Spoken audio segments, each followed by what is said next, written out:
श्री स्वामी समर्थ. नमस्कार. तुम्हा सर्वांचं खूप खूप स्वागत आहे. स्वामी तुमच्या सर्व इच्छा पूर्ण करोत. आज मी तुम्हाला पिठोरी अमावस्येचं व्रत कसे करावे त्याची माहिती देणार आहे. मुलाबाळांच्या दीर्घायुष्यासाठी, वंशवृद्धीसाठी प्रत्येक महिलेने हे पिठोरी व्रत करावे. श्रावण महिन्यातील अमावस्येला पिठोरी अमावस्या म्हणतात. तर हे व्रत नक्की कुणी कुणी करायचे हे हे आता मी तुम्हाला सांगते. पिठोरीचे व्रत हे महिलांनी करायचे असते.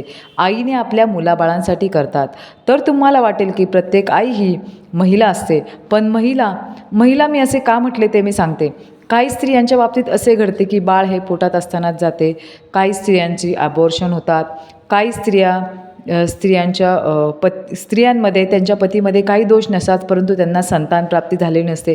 म्हणजे ज्या स्त्रीमध्ये काहीही दोष नसून अजूनही त्यांना संतान प्राप्त झालेली नसते, अशा स्त्रीनीसुद्धा हे व्रत करायचे असते. याचा नक्की फायदा होतो. त्याचबरोबर ज्या महिलांना मुलेबाळे आहेत, ती आपली मुले, मग तो मुलगा असो किंवा मुलगी असो, आपल्या मुलाबाळांच्या रक्षणासाठी, त्यांच्या दीर्घायुष्यासाठी, व ज्या महिलांची मुलेबाळे मोठी झालीत परंतु वाईट संगतीला लागलेली आहेत, वाईट व्यसन लागलेले आहे, तर ते व्यसन सुटावे, त्यांचे आयुष्य चांगले व्हावे, यासाठी आईने आपल्या मुलाबाळांसाठी हे व्रत करावे. तर हे व्रत कसे करावे ते मी आता तुम्हाला सांगते. त्यासाठी हळद, कुंकू, अक्षता, तांदूळ, त्याचबरोबर गव्हाचे पीठ लागणार आहे. पानं, फुलं, आघाडा, दुर्वा, काकडीचे पान किंवा कुठल्याही वेलाचे पान तुम्ही घेऊ शकता. त्याचबरोबर तेरड्याची अखंड पाने लागणार आहेत. जेवढी मिळतील तेवढी पाने तुम्ही घ्यावी. वाळू लागणार आहे याच्यासाठी मुख्यतः. ह्या साहित्यातील जेवढे साहित्य मिळेल तेवढे घ्या. नाही मिळाले तर हरकत नाही. जेवढे साहित्य असेल तेवढ्या साहित्यात ही पूजा करावी. नैवेद्यासाठी पुरणपोळी लागते. जिथे पूजा करणार आहात ती जागा स्वच्छ करा. तिथे पाट किंवा चौरंग ठेवा. या पाटावर तुम्हाला तांदळाची रास घालायची असते. म्हणजे तांदूळ गोलाकार पसरून घ्यावे. ह्यावर 64 योगिनी यांना आवाहन देऊन त्यांच्या पीठाने मूर्ती तयार करायच्या आहेत.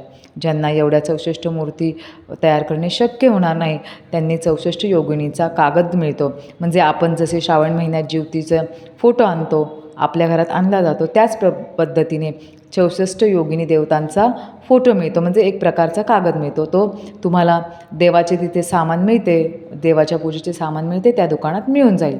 तो सुद्धा या तांदळावर ठेवू शकता किंवा आपल्या घरात जो ज्योतीचा फोटो आहे तो घेतला तरी चालेल, किंवा आपली कुलदेवी माता असते तिचा फोटो किंवा मूर्ती पूजेसाठी तुम्ही ठेवू शकता. 64 योगिनींचा फोटो मिळाला नाही तर त्या जागी आपण आपल्या कुलदेवतेची स्थापना करू शकतो.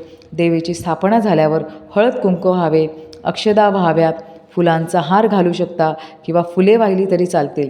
व आघाड्याची जी माळ तुम्हाला मिळाली तर तुम्ही घालू शकता. म्हणजे समजा तुम्ही जर आघाड्याची पानं आणलेली असेल तर त्याची तुम्ही माळ करायची व त्या फोटोला घालू शकता किंवा फोटोच्या शेजारी तुम्ही ठेवू शकता किंवा त्या देवीजवळही ठेवू शकता.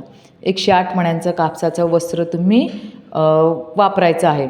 कापसाच्या मण्यांची माळ मिळते ती व्हावी. म्हणजे कापसाच्या मण्यांची माळ मिळते, 108 मण्यांची मिळते बघा. म्हणजे कापूस असतो, त्याला असं वळलेलं असतं, हळद आणि कुंकू लावलेले असते. पुन्हा कापूस असतो वळलेलं असतं, त्याला हळद कुंकू असं लावलेलं असतं, त्याला म्हणतात कापसाची माळ. समजा ती जर नाही मिळाली तर पांढऱ्या रंगाचा दोरा असतो, त्याला हळदी कुंकू लावून तो आपण अर्पण करू शकता. यानंतर देवीसमोर तुम्ही वाळूचे छोटे छोटे 8 डोंगर बनवायचे आहेत किंवा वाळूच्या छोटे छोटे 8 राशी घालावेत. या राशींपुढे काकडीचे पान ठेवावे. काकडीचे पान मिळाले नाही तर कुठल्याही वेलीचे पान ठेवावे. वेलीचे पान आपण का म्हणतो तर वेल जसजसा वाढत जातो म्हणून एखाद्या वेलीचे पान घ्यायचे असते. जर तुम्ही काकडीचे पान घेतले तर काकडीचेच पान ठेवावे. भलेही काकडीचे पान मिळाले नाही तर काकडी मिळाली तर त्या वेलींच्या पानावर काकडी कापून ठेवावी. त्यानंतर 8 छोट्या छोट्या पुरणपोळ्या घ्याव्यात, त्यासुद्धा पानावर ठेवाव्यात. वेलीची पाने उपलब्ध झाली नाही तर तुम्ही फक्त काकडी ठेवण्यापुरते एक वेलीचे पान वापरू शकता. पुरणपोळ्या हवे तर केळीच्या पाण्यात ठेवल्या तरी चालतील किंवा ताटात ठेवल्या तरी चालतील. यानंतर पिठोरी अमावस्येची कथा ऐकायची आहे व गणपतीची आरती करावी. कथा ऐकायची म्हणजे समजा कुणाला घरामध्ये वाचायला येत असेल तर त्यांना वाचायला सांगून तुम्ही ऐकू शकता किंवा तुम्हीसुद्धा वाचू शकता. पीठ आणि मूर्ती तयार केल्या जातात, म्हणून याला पिठोरी अमावस्या असे म्हणतात. या दिवशी उडदाचे वडे, लाल माठाची भाजी असा नैवेद्य दाखवला तरी चालतो. या दिवशी पिठाच्या नैवेद्याला जास्त महत्त्व आहे. पुरणपोळी बनवू शकतो, बेसन पिठाची जी भजी असते ती बनवू शकतो, शेवयांची खीर बनवू शकतो, बोटव्यांची खीर बनवू शकतो. म्हणजे पीठ वापरून जे पदार्थ आपण केलेले असतात त्याचा नैवेद्य या दिवशी दाखवायचा असतो. प्रत्येक भागाची पद्धत वेगळी असते.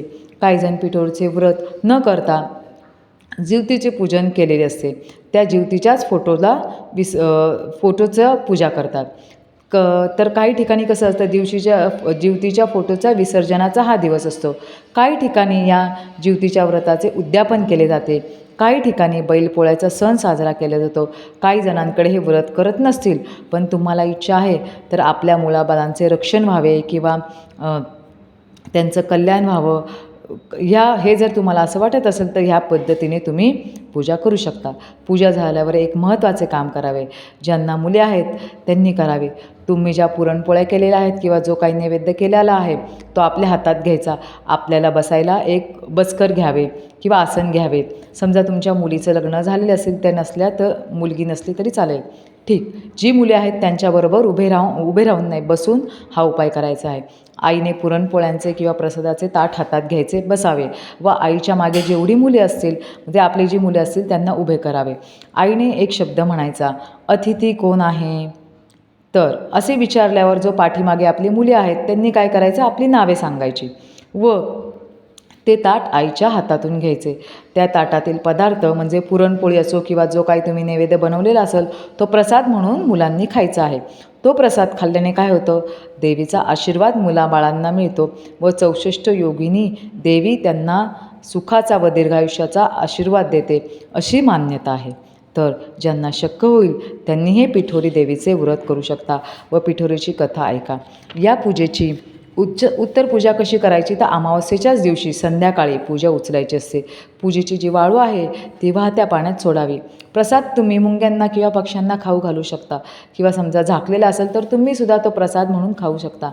तर असे या दिवशी ज्यांना जिवतीची पूजा किंवा पिठोरीची पूजा करणे शक्य नसेल त्यांनी साती आसरा म्हणतात किंवा ज्यांना मावलय असे म्हणतात, त्यांचे तिथे मंदिर असेल तिथे जाऊन तुम्ही पूजा करू शकता व आपल्या मुलाबाळांच्या दीर्घायुष्यासाठी, सुखासाठी देवीसमोर प्रार्थना करू शकता. नमस्कार.